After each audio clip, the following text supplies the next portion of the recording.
नमस्कार दोस्तों, एक बार फिर से आप सभी का आपके अपने channel banker Surendra Jangir channel पर बहुत बहुत स्वागत है।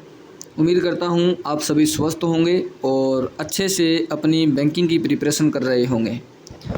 तो गाइज, जिनको भी बैंक की प्रिपरेशन लेकर के डाउट है कि बेस्ट मॉक टेस्ट कौन सा है, करंट अफेयर हमें कहाँ से पढ़ना है, करंट अफेयर कब से पढ़ना स्टार्ट करना है, क्वांट में स्पीड नहीं है, या फिर रीजनिंग में पजल नहीं बनती है, या फिर इंग्लिश और हिंदी हम कहाँ से पढ़ें, क्योंकि बैंक के कुछ एग्ज़ाम ऐसे हैं जिनमें इंग्लिश आती है और कुछ एग्ज़ाम ऐसे भी हैं जहाँ पर आपको इंग्लिश और हिंदी दोनों ऑप्शन देखने को मिलते हैं। आप अपनी मर्ज़ी से कोई भी सब्जेक्ट जो है वो चूज़ कर सकते हैं। इस वीडियो में कोशिश करूँगा कि सब कुछ डाउट आपके मैं क्लियर करूँ। फिर भी कोई डाउट अगर लास्ट तक रह जाता है तो आप कमेंट बॉक्स में ज़रूर पूछ लीजिएगा। नेक्स्ट वीडियो बना करके वो डाउट भी आपके क्लियर कर दूँगा। अब आप सभी को मालूम है कि IBPS ने अपना कैलेंडर पहले रिलीज़ किया था, उसके बाद अभी रिवाइज कैलेंडर रिलीज़ कर दिया, जिसमें सभी अभ्यर्थियों को पढ़ने का काफ़ी सारा समय मिल गया है। एक नज़रिए से देखें तो ये बढ़िया था और दूसरे नज़रिए से देखें तो जिस हिसाब से पीछे से चल रहा था उस हिसाब से चलता तो काफ़ी बेटर रहता। और इस बार मैंने भी RRB क्लरिकल में सिलेक्शन लिया है और वो भी कुछ मेहनत, कुछ किस्मत, कुछ आप सभी की दुआएं, ऐसे ही होता है। प्रिपरेशन के टाइम काफ़ी समय लगा प्रिपरेशन करने में, जर्नी काफ़ी लंबी रही, लेकिन उम्मीद यही करूँगा कि आप जो है वो अपना अच्छे से प्रिपरेशन करें। प्रिपरेशन में किसी प्रकार की कोई ऐसी गलती नहीं करें जो मैंने की थी और मुझे 5 से 6 साल पेपर निकालने में लग गए। अब जो कैलेंडर आया है उस कैलेंडर के अनुसार अगर हम बात करें IBPS क्लरिकल और IBPS PO एग्ज़ाम की, तो प्रीलिमिनरी एग्ज़ाम आपका जो क्लरिकल का होगा वो 4, 5 और 11 अक्टूबर को होगा, और उसका जो प्री एग्ज़ाम और मेंस होगा 29 नवंबर को। और वहीं PO के एग्ज़ाम की बात करें तो 17, 23, 24 अगस्त को होगा 2025 में, और मेंस एग्ज़ाम आपका 12 अक्टूबर को होगा। ये तो IBPS क्लरिकल और PO, इसमें स्पेशल ऑफिसर की वैकेंसी जो आती है उसकी डेट भी आप देख सकते हैं, प्री और मेन की। इसके अलावा अभी जो एग्ज़ाम आपके जिस पर बच्चे पहले फोकस कर रहे थे, जो साल का पहला एग्ज़ाम होता है वो RRB को, ग्रामीण बैंक से जो एग्ज़ाम होते हैं RRB वही होते हैं, लेकिन रिवाइज कैलेंडर होने की वजह से पहले आपका IBPS PO का एग्ज़ाम होगा, उसके बाद आपका RRB क्लरिकल का एग्ज़ाम होगा, माफ़ी चाहूँगा IBPS क्लरिकल का, और उसके बाद क्लरिकल के एग्ज़ाम आपके देखने को मिले, क्लरिकल और PO RRB के। तो जो आपको हिंदी और इंग्लिश चूजेबल जो ऑप्शन मिलता है, जिसमें आप हिंदी और इंग्लिश अपनी मर्ज़ी से कर सकते हैं, वो आपको RRB में ही मिलते हैं। इनमें तो इंग्लिश कंपलसरी आपको करनी ही पड़ेगी। इसमें जो है RRB में वो आप हिंदी और इंग्लिश में दोनों में से एक सब्जेक्ट कर सकते हैं। मेंस में, प्री में तो आपके 2 सब्जेक्ट आते हैं, एक तो क्वांट आती है, एक रीजनिंग आती है, और मेंस में आपको हिंदी और इंग्लिश दोनों ऑप्शन मिल जाते हैं। जबकि PO और IBPS क्लरिकल इन वाले एग्जाम में आपको इंग्लिश कंपलसरी होती है, प्री में भी होती है और मेंस में भी होती है, वो आपको करनी ही होती है। अब अगर हम बात करें RRB के पेपर की, तो RRB का जो प्री का पेपर होगा PO का, जिसे ऑफिसर स्केल 1 कहते हैं, तो वो आपका 22 और 23 नवंबर को होगा प्री एग्ज़ाम, और मेंस होगा 28 दिसंबर को। और क्लरिकल की बात करें तो प्री एग्ज़ाम जो होगा वो 6, 7, 13 और 14 दिसंबर को होगा, जबकि मेंस जो होगा वो फरवरी में होगा, 1 फरवरी को। रिजल्ट फिर आगे शायद अप्रैल में आएगा इसका, जैसे IBPS के रिजल्ट आते हैं वैसे ही।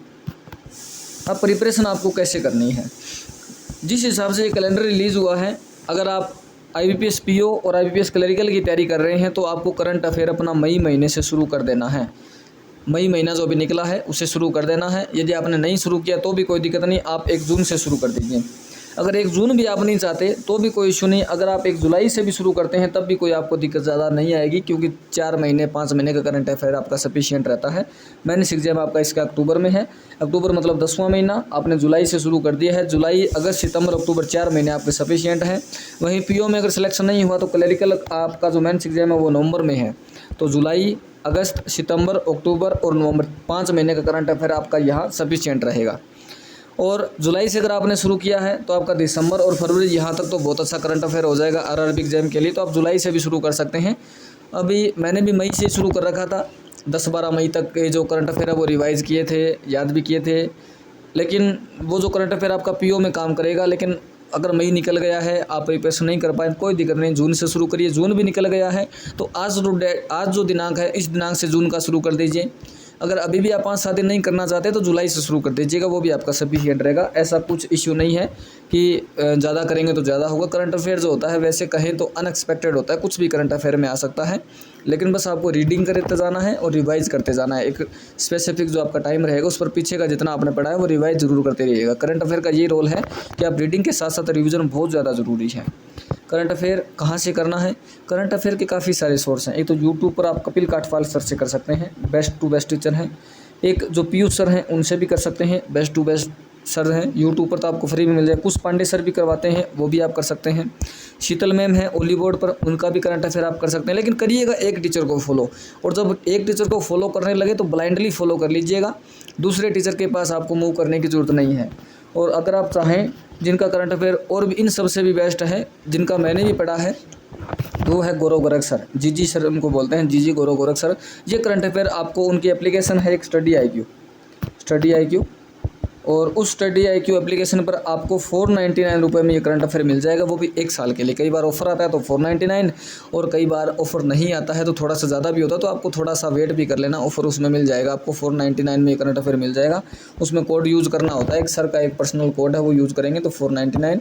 और कई बार बिना ऑफर अगर आप वो कोड यूज़ करते हैं तो वो एप्लीकेबल हो जाता है, करंट अफेयर बिल्कुल आपको सस्ते में मिल जाता है। तो ये तो पैड रहेगा आपका स्टडी IQ वाला, ये आपको यूट्यूब पर फ्री ऑफ कॉस्ट नहीं मिलेगा। अगर आप फ्री ऑफ कॉस्ट यूट्यूब से करना चाहें तो वो भी कर सकते हैं। वो जो यूट्यूब वाले आप पढ़ेंगे, जो मैंने देखी हैं, प्रत्येक टीचर की क्लासेस आपको कम से कम 50 मिनट की ज़रूर मिलेगी। 50 मिनट से लेकर के 1-1.5 घंटे की इतनी क्लासेस मिलेंगी, क्योंकि करंट अफेयर के अलावा कुछ एक्स्ट्रा बातें भी चलती रहती है, कोर्स बेचने की, ऐसे वैसे वो सारी चलती हैं। क्या क्या पढ़ाया जाता है, कैसी उनकी एप्लीकेशन, वो यूट्यूब पर चलता है। लेकिन जो गौरव गोरख की सर की क्लासें हैं, डायरेक्ट क्लास में आना, 20 से 22 मिनट या 26 मिनट इतने में करंट अफेयर करना, टकाटक, नो इधर उधर की बातें, और डायरेक्ट लास्ट क्लास ख़त्म करना। ये आपका यहाँ पर आपका समय बचेगा, करंट अफेयर भी बेस्ट रहेगा। टाइम टू टाइम हम नोट्स बनाएंगे, और साथ में अगर नोट्स नहीं भी बनाते हैं तो आपको हैंड रिटन नोट्स मिलेंगे, HW1 हैंड रिटन नोट्स मिलेंगे। उनका प्रिंट आउट भी अगर करवा लेते हैं तो वो भी बेस्ट टू बेस्ट, आपको एक पेन चलाकर लिखना नहीं पड़ेगा, जैसा हम कॉपी में लिखते हैं वैसे आपको हैंड रिटन नोट्स यहाँ मिल जाएंगे, प्रोवाइड हो जाएंगे, तो वो भी आप ले सकते हैं। मैंने करंट अफेयर के काफ़ी सोर्स बता दिए हैं। अब 500 रुपये 1 साल का अगर करंट अफेयर में लग रहा है, और एक दूसरी बात ये, काफ़ी ऐसा सोचते हैं कि जो कोर्स हम परचेज़ कर रहे हैं काफ़ी पैसे लग रहे हैं, करंट अफेयर में लग रहे हैं, क्वांट का कोर्स खरीद रहे हैं वहाँ लग रहे हैं, रीजनिंग का खरीद रहे हैं वहाँ लग रहे हैं, मॉक टेस्ट लेने वहाँ लग रहे हैं, इतना पैसा कहाँ से लें। तो दोस्तों, ये जो अपना स्टडी में जो पैसा लगता है ना, वो वेस्ट नहीं जाता कभी भी, वो अपना इन्वेस्ट होता है। अगर आप आज 2-4 हज़ार रुपये लगा करके अच्छे से अपनी पढ़ाई कर लेते हो, या फ्री ऑफ कॉस्ट यूट्यूब से भी आप क्लियर कर सकते हो बिल्कुल जीरो से, लेकिन आप में डेडिकेशन होना चाहिए। लेकिन जो यूट्यूब से नहीं पढ़ना चाहते, वो अगर 2-4 हज़ार रुपये लगाकर, या 2-3 हज़ार या 1500 रुपये लगाकर अगर आप अपना पैसा इन्वेस्ट कर देते हो, जिस टाइम नौकरी लगे हुए, अगर आप क्लरिकल की भी जॉब लगते हैं तो मिनिमम 50 हज़ार रुपये आपकी मंथली सैलरी रहेगी। तो कहाँ वो आपके 1000-1500 रुपये, कहाँ 50 हज़ार रुपये आपकी तनख्वाह। मैं भी क्लरिकल में सिलेक्टेड हूँ, मैंने सैलरी स्लिप दिखाई है, आप देख सकते हैं, इसी चैनल पर वीडियो बना हुआ है। तो अपने अंदर एक डेडिकेशन रखिए कि आपको बैंक एग्ज़ाम क्लियर करना है। दूसरे जो बातें कहते हैं कि ऐसा है वैसा है, वर्क प्रेशर है, रात को 8 बजे तक बैठते हैं, 4 बजे तक बैठते हैं, तो भैया काम तो हर जगह आपको करना पड़ेगा। अगर आप पढ़ाई नहीं करेंगे तो आपको काम कहीं और करना पड़ेगा, पढ़ाई कर लेंगे तो आप जो आपकी मनपसंद जॉब है वो आपको मिल जाएगी।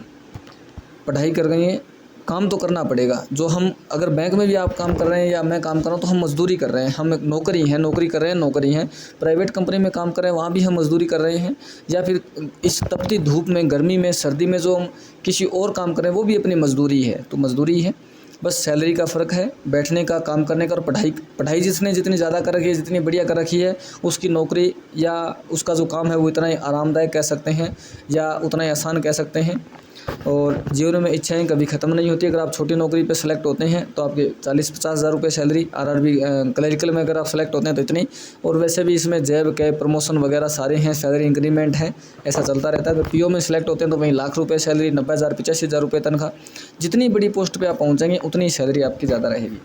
उसके अलावा बेस्ट मॉक टेस्ट की बात करूँ, टेस्ट काफ़ी सारे हैं, और सारे जो टेस्ट हैं वो अपने आप में बेस्ट है। लेकिन मैं तो ये सजेस्ट करूँगा कि जो टेस्ट आपको सस्ता मिल रहा है वो ले लीजिए। ज़्यादा पैसे इन्वेस्ट करने के, जो टेक्स्ट बुक पे भी टेस्ट है, ओली बोर्ड पर भी टेस्ट है, प्रैक्टिस मॉक पर भी टेस्ट हैं, और स्मार्ट कीड़ा पर भी टेस्ट हैं, गाइडली पर भी टेस्ट है। गाइडली भी सस्ता है, लेकिन इनका लेवल इतना हार्ड है। मैंने पिछले साल गाइडली ले रखा था, अगर आप हल कर सकते हैं तो गाइडली ले सकते हैं, और गाइडली अगर आप लेते हैं तो इसके साथ में कोई दूसरा टेस्ट भी आप रख सकते हैं मॉक टेस्ट लगाने के लिए। मॉक टेस्ट यहाँ लगाएंगे आपका थोड़ा सा कॉन्फिडेंस डाउन होगा, क्योंकि कुछ टेस्ट ऐसे होंगे जिनका लेवल इतना हार्ड होगा कि क्वांट में आप आरआरबी क्लरिकल का जो एग्जाम है उसमें भी 15 से 20 क्वेश्चन अटैम्प्ट कर पाएंगे क्वांट में। रीजनिंग इनका आसान होता है, क्वांट थोड़ा सा हार्ड होता है। टेक्स्ट बुक ले सकते हैं, ये भी सस्ता है, गाइडली भी सस्ता है। स्मार्ट कीड़ा थोड़ा सा कॉस्टली है, और लीबोर्ड प्रैक्टिस बुक स्मार्ट कीड़ा के मुकाबले थोड़े और ज़्यादा कॉस्टली है। तो अब इनमें से कोई भी एक मॉक टेस्ट आप ले सकते हैं। इसके अलावा जो कुछ ऐसे एप्लीकेशन भी मॉक टेस्ट के हैं जिनका हमने कभी नाम ही नहीं सुना, वो भी टेस्ट प्रोवाइड करवा रहे हैं। तो वैसे टेस्ट में मैं तो ये उम्मीद करूँगा आपसे कि आप उसमें नहीं फंसेंगे, क्योंकि एक बार टेस्ट ले लेंगे, पढ़ाई अच्छे से नहीं होगी या फिर उनका लेवल ठीक नहीं होगा, आसानी के चक्कर ज़्यादा आसान भी लेवल नहीं लेना है, ज़्यादा हार्ड लेवल भी नहीं लेना है। अगर वैसा टेस्ट अपने ले लेते हैं जो कहीं काम ही नहीं आने वाला है, फिर अपना 1 साल बर्बाद ही हो जाएगा एग्ज़ाम, क्योंकि एग्ज़ाम में तो आप एक ही बार बैठेंगे 1 साल में, एक एग्ज़ाम में 1 साल में 1 बार बैठेंगे। जैसे आरआरबी क्लरिकल की अगर मैं बात करूँ, आरआरबी क्लर्क की, तो 2025 में तो एक ही बार बैठेंगे, नेक्स्ट टाइम जो बैठेंगे वो 26 में बैठेंगे। अगर आपने पढ़ाई में गलती कर दी तो इस एग्ज़ाम में दोबारा बैठने के लिए आपको 1 साल का इंतज़ार करना पड़ेगा। तो मॉक टेस्ट आप कोई भी परचेज़ कर लीजिएगा। अभी मैं भी टेक्स्ट बुक परचेज़ करूँगा, मैंने परचेज़ किया नहीं है, मैं खुद टेक्स्ट बुक परचेज़ करूँगा, क्योंकि उसका अभी तो 571 रुपये हैं। कुछ टाइम पहले ऑफर आकर के 381 में मिल रहा था, तो मैं इसी ऑफर का वेट कर रहा हूँ कि एक बार मुझे फिर से मिल जाए। मैं 381 या फिर 351 रुपये लगभग इतना होता है, तो 350 रुपये के लगभग ये मैं परचेज़ कर लूँगा जैसे ही मुझे ऑफ़र दिखेगा वैसे ही। इसके अलावा रीजनिंग कहाँ से पढ़ें? रीजनिंग के लिए भी काफ़ी सारे सोर्स यूट्यूब पर हैं। रीजनिंग आप यूट्यूब से कर सकते हैं। एक बार रीजनिंग को अच्छे से पढ़ लेना, उसके बाद आपको रीजनिंग को दोबारा टाइम देने की ज़रूरत नहीं पड़ेगी। चाहे कैसे भी क्वेश्चन हो, पजल के हो, मिसलेनियस के हो, अगर आपने एक बार अच्छे से कर लिया है तो रीजनिंग में बार बार आपको टाइम वेस्ट नहीं करना होता। और साथ में अगर आप क्वांट की प्रिपरेशन कर रहे हैं, क्वांट, तो वो भी यूट्यूब से कर सकते हैं, कोई भी पेड कोर्स ले सकते हैं। और यूट्यूब से पढ़ना चाहें तो भी फ्री सोर्स में काफ़ी सारे टीचर हैं, उनका पेड कोर्स भी आप ले सकते हैं। हर्षल अग्रवाल सर हैं, आशीष अरोड़ा सर हैं। इसके अलावा जिनका एक वो चैनल है, मैं नाम भूल रहा हूँ चैनल का, करियर डिफाइनर ऐसा कुछ चैनल है उन सर का, और उनका नाम बोल रहा हूँ। मोटे से सर हैं, थोड़ी दाढ़ी सी रखते हैं, आरआरबी पीओ में वो सिलेक्टेड हैं। बच्चों को पढ़ाने के लिए उन्होंने अपनी क्लासें छोड़ दी, मैं नाम भूल गया उनका भी। करियर डिफाइनर या डिफाइनर करियर ऐसा कुछ चैनल है, मैं भूल गया सर का। वो भी क्वांट पढ़ाते हैं, बहुत अच्छा चैनल है उनका भी। यूट्यूब पे फॉलो उनको कर सकते हैं। पेड कोर्स अगर आप लेते हैं तो भी यूट्यूब पर साथ में फॉलो, कभी क्लास अच्छी लगे तो देख सकते हैं। इसके अलावा एक ऑफलाइन बुक भी क्वांट आप अपने पास रखिए पढ़ाई करने के लिए, क्योंकि सारे दिन स्क्रीन को सामने रखना ठीक भी नहीं है। पूरे दिन अपने मोबाइल स्क्रीन के सामने बैठे रहें या लैपटॉप के या टैबलेट के सामने बैठे रहें, वो ठीक भी नहीं है। तो एक ऑफलाइन बुक भी आपके पास होनी चाहिए। मॉक टेस्ट भी रेगुलर बेसिस पे देने हैं। क्वांट अगर कमज़ोर है तो सेक्शनल क्वांट के लगाएं, रीजनिंग कमज़ोर है तो रीजनिंग के सेक्शनल लगाएं। जो सब्जेक्ट कमज़ोर हैं उनके सेक्शनल जरूर लगाएं। दोनों ही कमज़ोर हैं तो कंप्लीट मॉक के साथ साथ दोनों के सेक्शनल आपको ज़रूर लगाने हैं। इंग्लिश और हिंदी, इंग्लिश के लिए आप निमिषा मैम, वरुण चित्रा सर और एक अड्डा 247 पर भी मैम पढ़ाती हैं, वो भी अच्छा पढ़ाती हैं, उनका भी आप फॉलो कर सकते हैं। हिंदी आपको यूट्यूब पर हर्षल सर की मिल जाएगी, ठीक है। ये है, मैंने सब कुछ बता दिया है। इसके अलावा वीडियो थोड़ा लंबा ना हो तो ये वीडियो मैं यहीं पर स्टॉप करूँगा। बाकी नेक्स्ट वीडियो में आप क्या क्वेरी है वो ज़रूर बताइएगा। मिलते हैं नेक्स्ट वीडियो में। Thank you.